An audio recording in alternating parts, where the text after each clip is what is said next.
सुंदरता, ज्ञान और त्याग की मिसाल जो रानी पद्मावती ने दी, वो आज भी इतिहास के पन्नों में अमर है।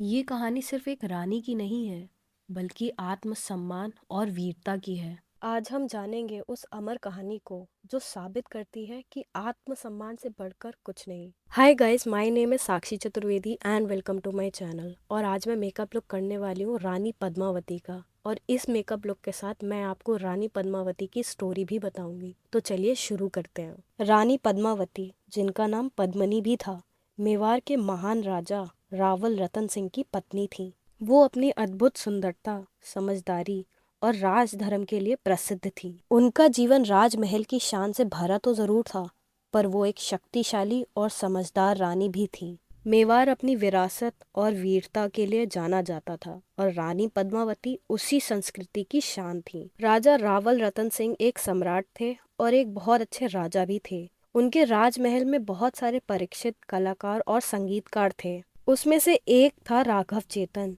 जो बहुत अच्छी बांसुरी बजाया करता था और वो एक तांत्रिक भी था। लेकिन राघव चेतन का मन बिल्कुल साफ नहीं था। और जब राघव चेतन ने रानी पद्मावती को पहली बार देखा तो वो उनकी सुंदरता से बहुत ज्यादा आकर्षित हो गया। पर उसका ये आकर्षण साफ नहीं था, उसके मन में वासना थी। एक रात उसने रानी पद्मावती के कमरे में झांकने की कोशिश करी और ये चीज करते हुए सैनिकों ने उसको पकड़ लिया। जब राजा रावल रतन सिंह को इस बारे में पता चला तो उन्हें बहुत गुस्सा आया और उन्होंने बिना किसी देरी के राघव चेतन को बुलाया और उसको बहुत सुनाया। और इसके बाद राघव चेतन को हमेशा के लिए अपने दरबार से निकाल दिया, उसका देश निकाला कर दिया। ये उसके लिए एक बहुत बड़ा अपमान था। अपमान की आग में जलते हुए उसने ठान लिया कि वो इसका बदला जरूर लेगा। राघव चेतन सीधा दिल्ली जा पहुंचा, जहां सुल्तान अलाउद्दीन खिलजी का राज्य था। अलाउद्दीन उस समय का बहुत पावरफुल सुल्तान था और उसका बहुत ज्यादा खौफ भी था। और अलाउद्दीन को शौक था कि जितनी भी सुंदर और नायाब चीजें हैं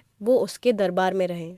तो राघव चेतन ने इस चीज का फायदा उठाया और उसने अलाउद्दीन खिलजी को रानी पद्मावती के बारे में बताया। उसने अलाउद्दीन खिलजी को बताया कि उसने आज तक रानी पद्मावती से ज्यादा सुंदर कोई स्त्री नहीं देखी और बोला कि ऐसी सुंदर स्त्री आपके दरबार में होना बहुत जरूरी है आपकी शान बढ़ाने के लिए। और तब से अलाउद्दीन खिलजी ने ठान लिया कि वो रानी पद्मावती को पाके ही रहेगा और अपने दरबार में ला के रखेगा। और बिना किसी देरी के खिलजी अपनी सेना के साथ चित्तौड़ के लिए रवाना हो गया। जैसे ही वो चित्तौड़ पहुंचा, उसने एक संदेश भिजवाया राजा रावल रतन सिंह के महल में कि मुझे रानी पद्मावती के दर्शन चाहिए वरना युद्ध होगा। ये एक कठिन स्थिति थी रानी पद्मावती और राजा रावल रतन सिंह के लिए। रानी पद्मावती ने इस बारे में बहुत सोचा और युद्ध को टालने के लिए और बहुत सारे सिपाहियों की जान बचाने के लिए उन्होंने राजा रावल रतन सिंह को समझाया कि वो अपनी एक झलक अगर अलाउद्दीन खिलजी को दिखा देंगी तो ये युद्ध टल जाएगा।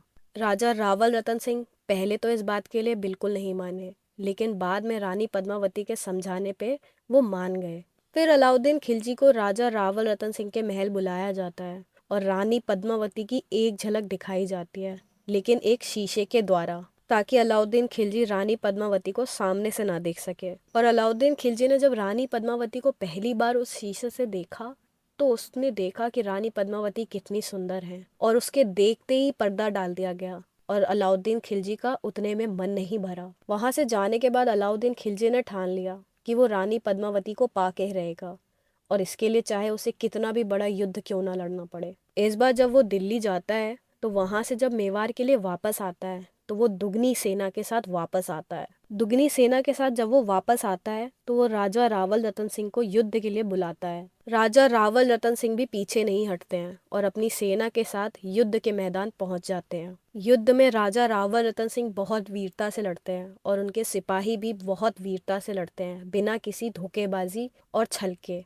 और वो अलाउद्दीन खिलजी को हरा भी देते हैं, लेकिन उसको मारते नहीं हैं। और इसी चीज का फायदा उठा के अलाउद्दीन खिलजी और उनकी सेना धोखेबाजी से राजा रावल रतन सिंह को मार देती है। और ये बात जब रानी पद्मावती को पता चलती है कि राजा रावल रतन सिंह वीर गति को प्राप्त हो गए हैं, तो उन्हें पता होता है कि अब अलाउद्दीन खिलजी उनको और उनके साथ बाकी औरतों को अपना बंदी बना लेगा और उनके साथ किस तरह की बदसलूकी करेगा इसके बारे में वो सोचना भी नहीं चाहती थी। तो वो एक बहुत बड़ा कदम उठाती हैं। महल के सारे द्वार बंद करके एक बड़े से कुंड में वो एक आग लगवाती हैं और उस आग भरे कुंड में वो कूद जाती हैं और उनके साथ 16,000 महिला और भी कूद जाती हैं और इसी को जौहर कहा जाता है। और वहीं दूसरी तरफ अलाउद्दीन खिलजी खुश हो रहा होता है कि वो अब रानी पद्मावती को पा लेगा, लेकिन इस चीज़ से वो अनजान था कि वो रानी पद्मावती को क्या, उनकी परछाई को भी नहीं छू सकता। और जब वो महल के द्वार तोड़ के उसमें घुसता है तो देखता है कि वहाँ हर जगह आग लगी हुई है और औरतों की चीखने की आवाज़ आ रही है।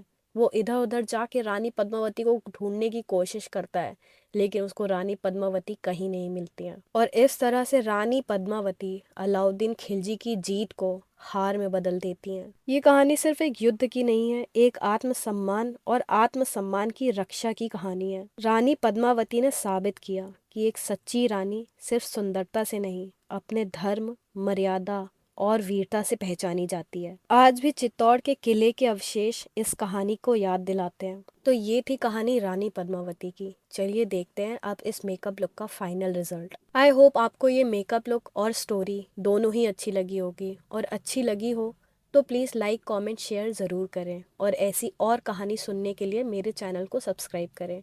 मिलती हूँ आपसे नेक्स्ट वीडियो में, तब तक अपना ध्यान रखिए। बाय।